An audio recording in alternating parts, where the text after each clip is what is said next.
about how translations work in, say, Germany and Portugal, and some of the experiences of the translators there.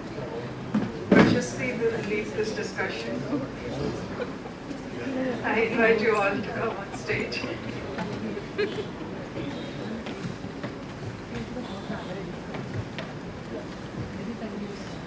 But this is the, the institution is the same. While we're taking a seat, I'd like to introduce the panelists on this panel. Anya Malhotra is an AIIC interpreter. And I meant to ask you what AIIC stood for and completely forgot at the tea break.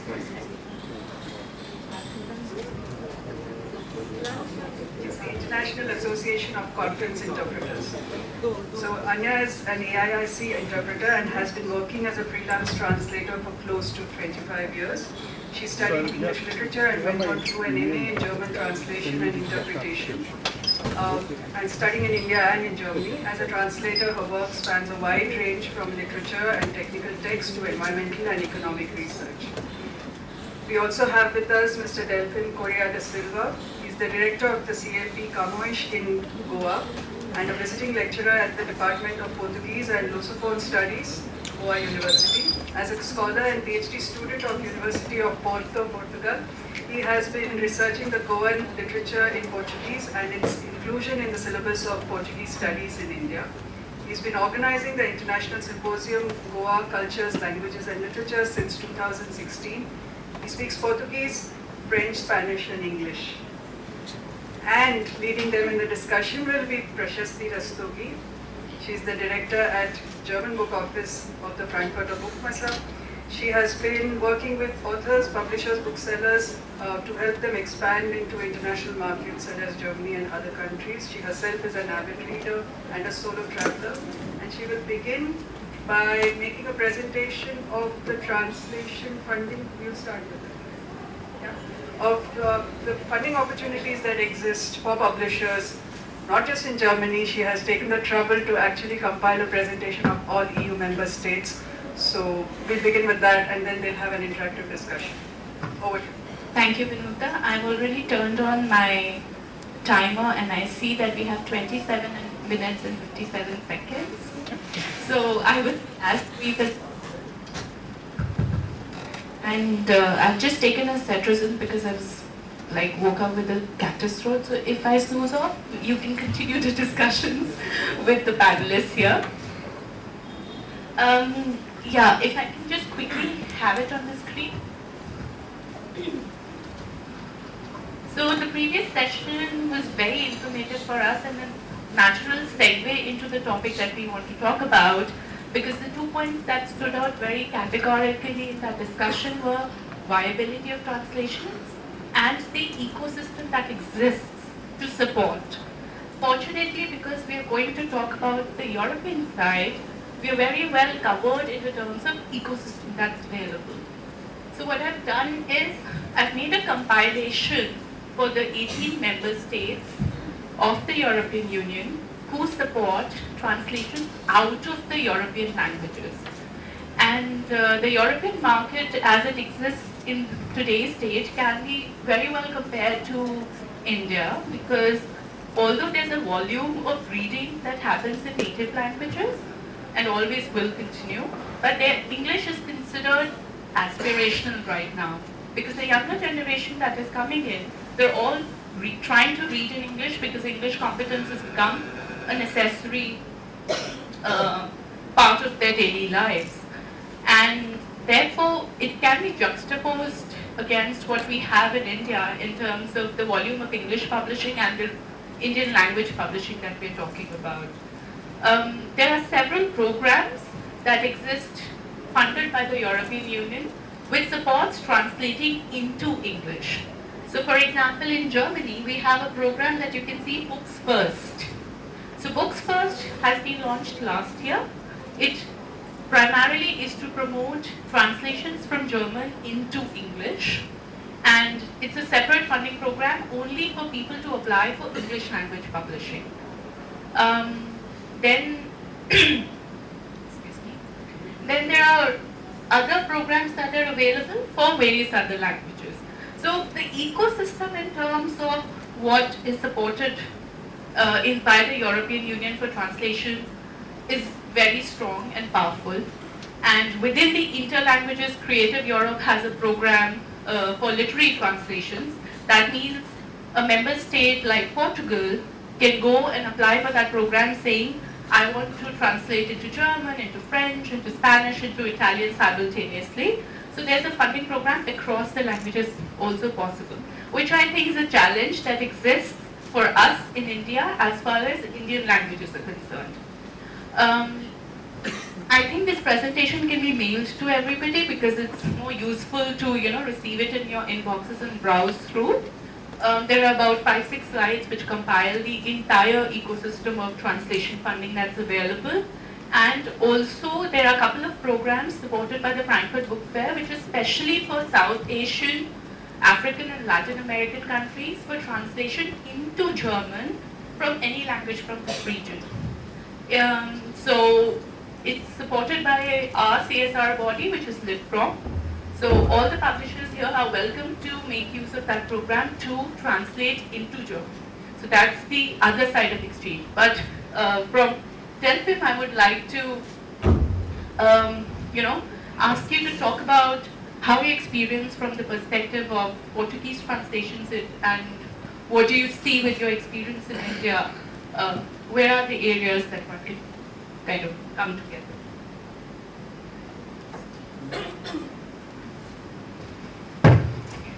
Good morning to everybody. First of all, I'm not feeling very confident because I'm not a translator. My English is still quite bad. But going straight to the point raised by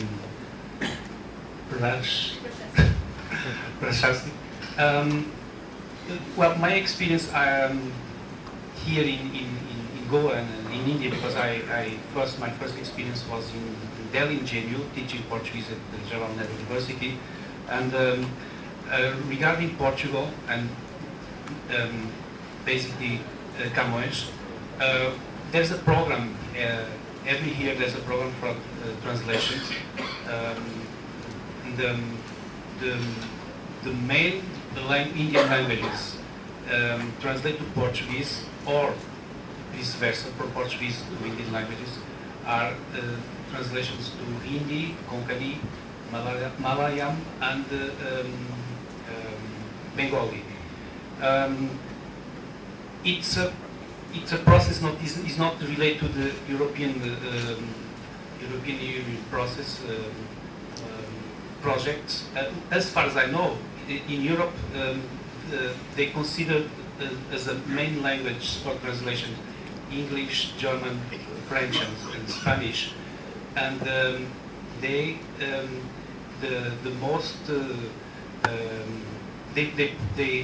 encourage and they promote from the other languages from the Europe for translating to these target languages, what they consider the most strong language in Europe. We were discussing before starting this discussion that how an Indian translator can join these programs, European programs. I'm afraid that he has to be true English language, probably translating from Hindi to English and then having the market or the support from the European Union.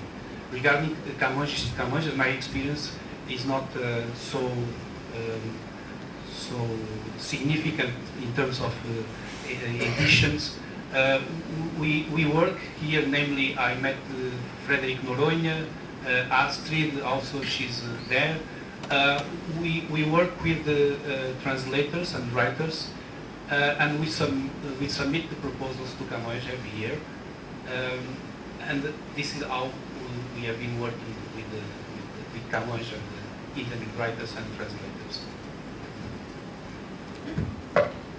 Thank you, Delphin. Since you mentioned that the translators have to join the movement, I think I'll just move over to Anya, because Anya has been here for a few days and she's already published by Penguin Random House for her German translations, and other books are also coming out by other publishing houses. So, Anya, what are your thoughts in that direction? And I would also like the audience to kind of, let's make it interactive, to come in, because when we are talking about collaborations and how we can work together, I think we can't just sit here and talk to you, but we will also need inputs. So anytime, just raise your hand and we'll get the mic to you.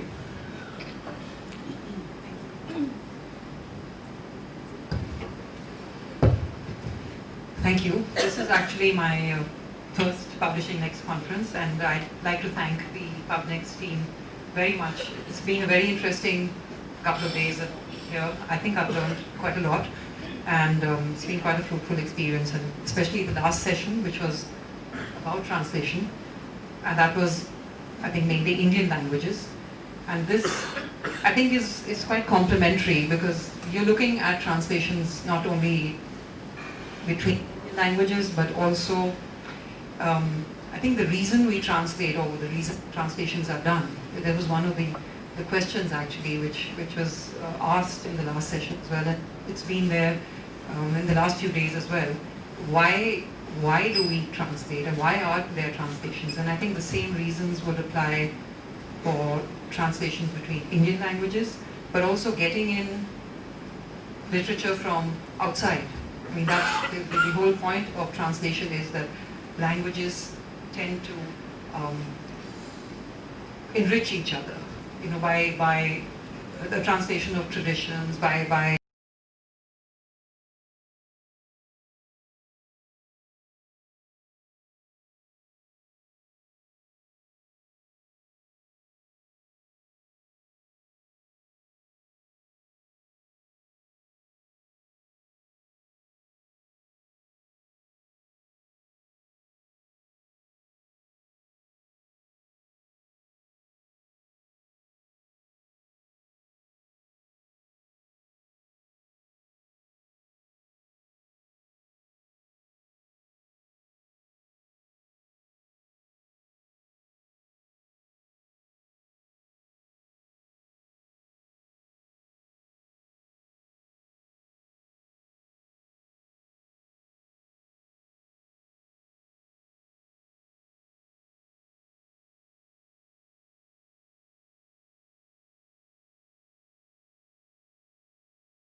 literary traditions that are transmitted into the other language, words, all kinds of things. I mean, we all know what translations can do, and it's extremely important as a vehicle for ideas.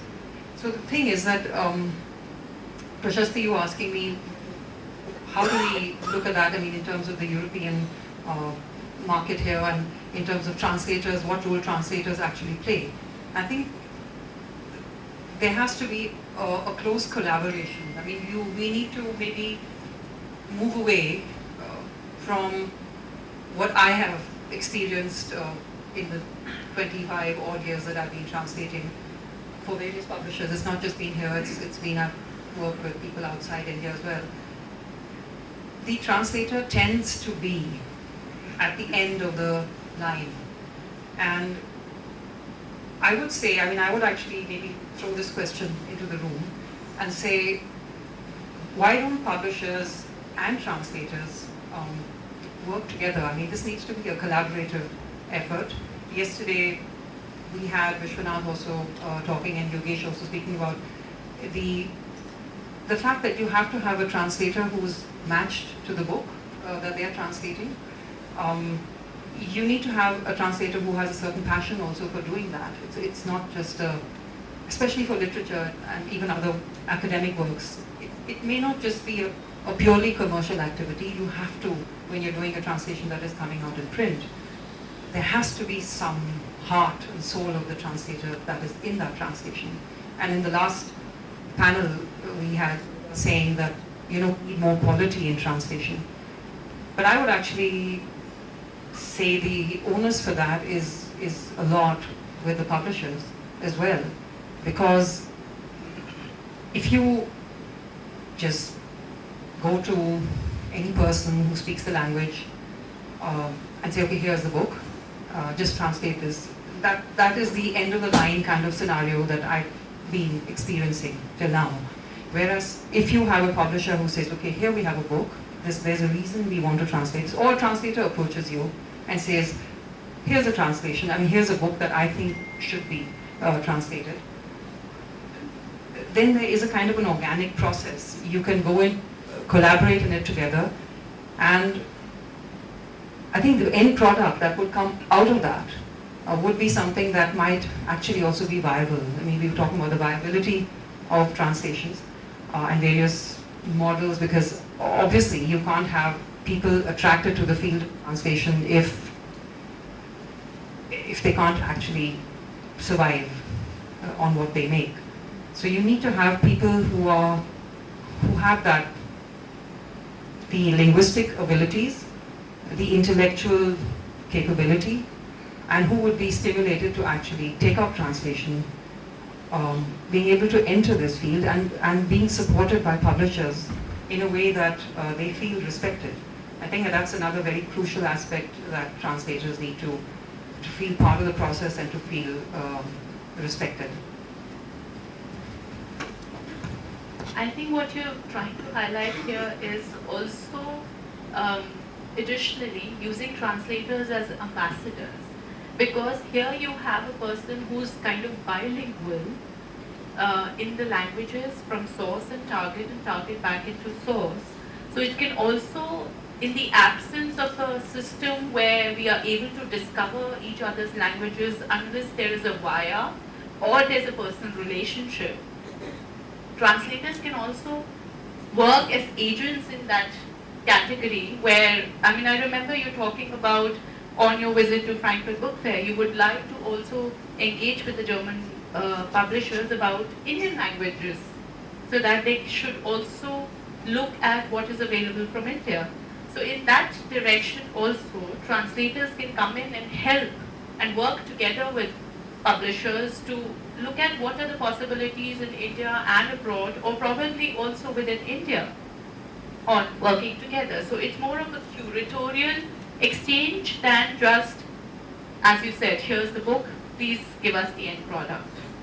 Yeah? Yeah, I totally agree. Prashasti mentioned this right now, but he had spoken about this.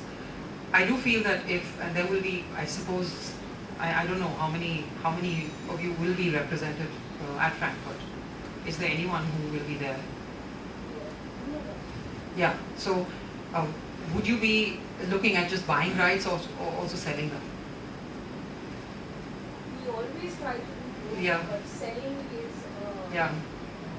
It's an uphill task. hardly ever Yeah. happens as well. But the whole point is that, okay, so if you have a translator, or if you, I actually need to understand the process. Did you take a draft translation with you then, or how do you do that? No, draft translation. No, some kind of a sample to show to the publishers, but that would be in English anyway. So we don't, usually, I mean, for me it's been in French and German, and both the book offices keep sending us catalogs with that, which they collate into whatever, which are books that they think the questions, sorry. So it's French and German that I have bought rights to and had translated. What has happened typically, I don't know if that's the norm, but what's happened with us typically over the last few years is German book office and French book office, they collate a catalogue of books that they think would be of interest to Indian publishers, and they send that periodically to us.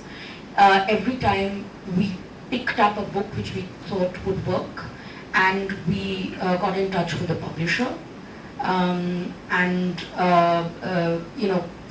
negotiated the whatever the logistics were, and between that and the contract, we have Yoda Press has a reader both in French. I mean, I read French myself, but I have a reader also who reads it much faster than I can.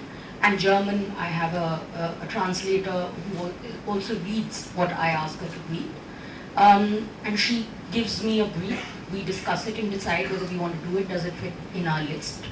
And then she usually also does a few pages, which is what I show to the publisher.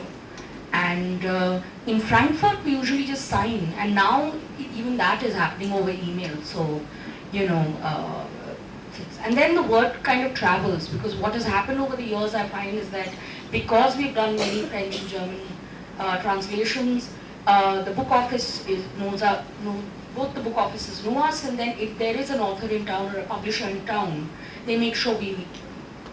And then more books happen. But I mean, marketing your list.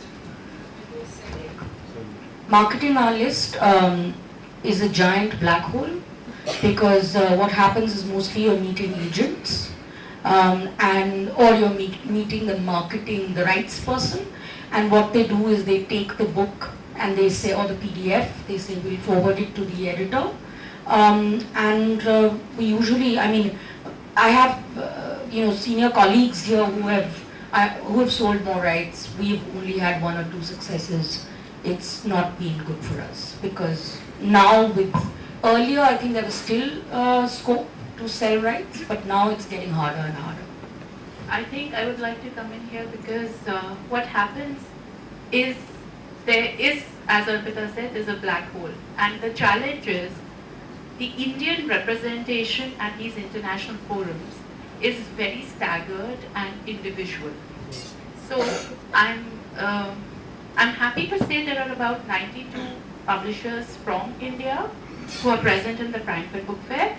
But if I were, as a person who doesn't know, those people were to find an Indian publisher, I would find 0. Because most of them are represented from their distribution offices either in the UK or US. So they would, under the catalogue, appear under the UK directory. So I would never, as a third person, find out that they are from India. Plus, because there's an absence of collective presence, there is no branding and visibility. Even if I'm interested in Indian literature, it's very difficult to kind of locate what's on the offer. I mean, as the German Book Office and as the Frankfurt Book Fair, we represent literature in German, that is Austria, Switzerland, and Germany, worldwide. We go to 14 international fairs, we do professional programs, we take our authors along. In India, we have a website, translating-germany.in, which is a catalogue of translators who are translating from German into Indian languages, plus our latest books that are coming out, contemporary selections, which we think will work in the market. So anytime these kind of activities are not present for India as collective, there was a lot of faith that we instilled in Sahitya Academy and National Book Trust, but they have been rather limited in their contribution to, if I were to be politically correct, in their contribution to this endeavor. And as far as multinational publishers who are working across the globe are concerned, there is a 1-person representation on the huge stand, which is the company stand. And they're mostly looking at acquisitions from their US and UK arms and not promoting Indian authors out there. And I've practically spoken to everybody who travels from India because they get in touch, okay, I need to meet an agent in this, can you give me tips? And I'm like, what is the catalog that you're representing? No, I'm going for acquisition. So it's a mindset that also needs to change. I mean, we, as German Book Office, we're funded by the Foreign Office of Germany. So I have no business or no funding available to represent Indian publishers in India, but I do try to kind of, when I meet people, I do try to tell them, listen, you're doing this list, have you spoken to this particular person? We try to organize tours, and when we try to organize those tours in rights meetings, we ensure that the rights manager brings an editor along, because the rights manager is not interested in listening what you want.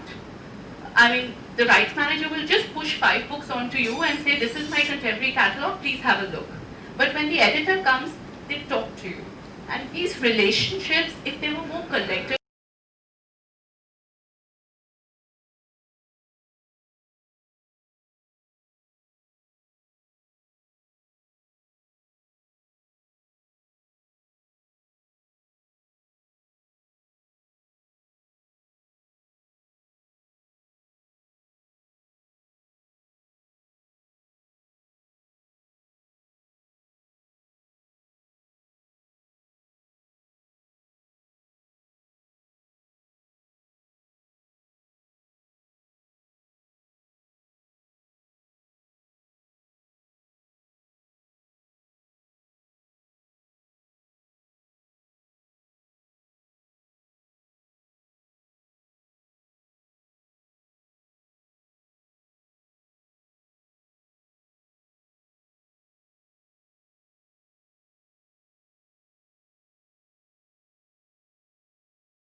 nature, even if it's a bilateral exchange. For example, I mean, I remember Ruben, Kannan, Vinuta and I have been discussing about this whole Indian collective of publishers saying, okay, we 5 publishers get together and we go to A, B, C German publisher or any European publisher and say we are looking at languages and we buy rights from you collectively, and then we do 15 titles staggered over 3 years because the funding is there. German Book Office can do the entire author promotion. We are happy to invite authors. We are happy to do the marketing exercise that it takes. Goethe Institute is happy to do translation funding. I mean, the criticism that the Germans have always been receiving is there's no print and production subsidy. But at the end of the day, if the translation is covered and we are happy to do author promotion, it is the economics of the book is same as any other book. Just the process is a bit longer because our funding programs run into 6 monthly cycles and the translator needs time to do the justice. So that's why I think there has to also be a little bit of push from this side instead of we just kind of reaching out individually. You're opening up a Pandora's box here. If you start Already talking. opened it up. But I would like to hear. Okay. Sorry, Delphin wanted to say something. Yes, I'm listening and trying to understand all. I understand that you are much more interested in discussing the commercial aspects, marketing, let's say the business, because everybody needs resource to survive and to live well. And I think that translators, like the teachers, they need to be paid fairly. But my question is, I would like to move a little bit the topic of the discussion more to the academic aspects of translation training and graduations in translation. As far as I know, I think in GNU there is a kind of training for translators and interpreters, and this is an issue which is very important in terms of then the real publication and the edition and publishing of Indian authors.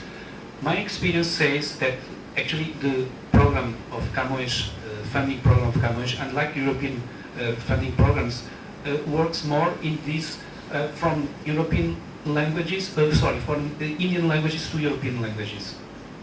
We don't have, and my experience says exactly this. What we are doing here, it's getting European writers, or in this case Portuguese writers, to translate to Indian languages.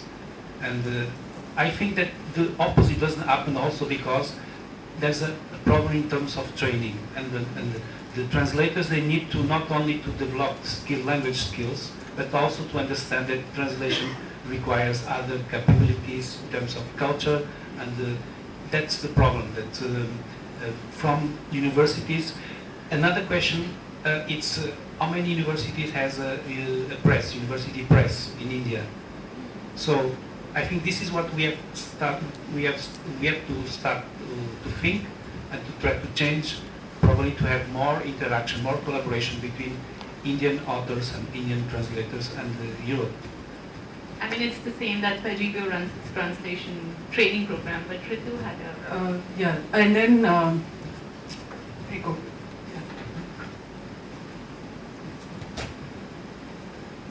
No, I think one of the most useful programs that the German, that the Frankfurt Book Fair had, and perhaps still has, is the Small Publishers Program, which encourages small and very new, very young publishing outfits to travel to Frankfurt at the book fair, and actually does a most wonderful job of facilitating the kinds of meetings and interactions that frankly we cannot afford.